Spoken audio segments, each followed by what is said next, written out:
गंदगी हटाओ, शहर के हटाओ, हटाओ। सिद्धार्थकोट में एसयूपी कारकुन जे शहर में सफ़ाई सुथराई ऐं मच्छर मारस पिण न थियण समेत रोलू कुता न मारण खिलाफ़ सुबुह खां शाम ताईं बुख हड़ताल कैंप क़ाइम कई वई। सिंध यूनाइटी पार्टी जे कारकुन अलहदाद खुश्क, आसिफ मक्सी, आमिर खुश्क, अब्दुल रज़ाक जोड़ेजो, ज़ैन सिंधी, फयाज़ मीरजद, सिकंदर खुश्क, शहरी इत्तेहाद जे सदर कामिर बाब पंद्राणी, मज़दूर अॻवान कामिर उर्स सिलरो, सिकंदर खुश, मोतबर चांडियो ऐं ॿियनि जी अॻवानी में पार्टी जा झंडा खणी कोडूमोड चौक ते सुबुह खां शाम ताईं बुख हड़ताल कैंप क़ाइम कई वई।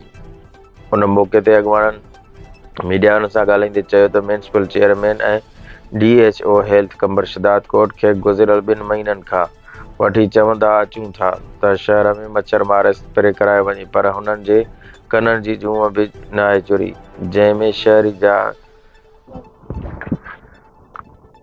शहर जा हज़ारे शहरी मलेरिया में वरतल आहिनि।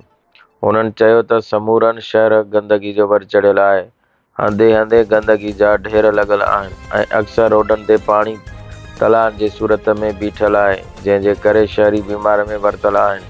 उन्हनि वधीक चयो त शहर जो रोलू कुतनि जो आज़ार वधी वियो आहे, जंहिंजे नंढा ॿार ऐं पीरसन रोज़ कुतनि जो शिकार थियनि था, जिन खे मारण लाइ म्यूनिसिपल ऐं उपाउ न आहिनि वरिता। उन्हनि निगरान वज़ीर बल्दिया ऐं निगरान सिहत जे वज़ीर समेत वॾे वज़ीर खां मुतालबो कयो त सिद्धार्थकोट म्यूनिसिपल में थियल करप्शन ऐं DHO हेल्थ ऑफिस कंबर में थियल करप्शन जो नोटिस वठी इंक्वायरी कराए शहर जे सफ़ाई सुथराई ऐं मच्छर मारे स्प्रे कराई ॾिनी वञे।